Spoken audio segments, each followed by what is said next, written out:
And how did you have the huevos to make this film?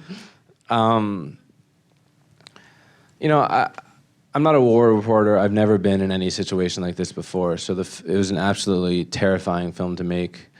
But you know, first and foremost, I owe enormous amount to my team, my local team in Mexico, Daniel Fernandez, my local fixer who still lives in the area, who helped keep us safe as much as one can in these situations.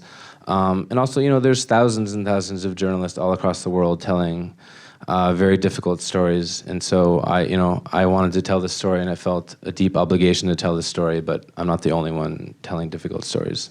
But you haven't been trained as a war reporter. I thought it was interesting that you got the Tim Hetherington Award. That must have meant something to you. That meant the world to me. I mean, At Sheffield. Yeah, I mean, I very much looked up to him. The film that Sebastian did about Tim brought me to tears many, many times.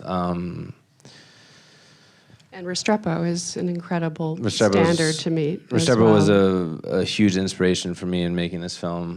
The Square was a huge inspiration for me in making this film. You know, I really wanted to be embedded with a story and let that story evolve.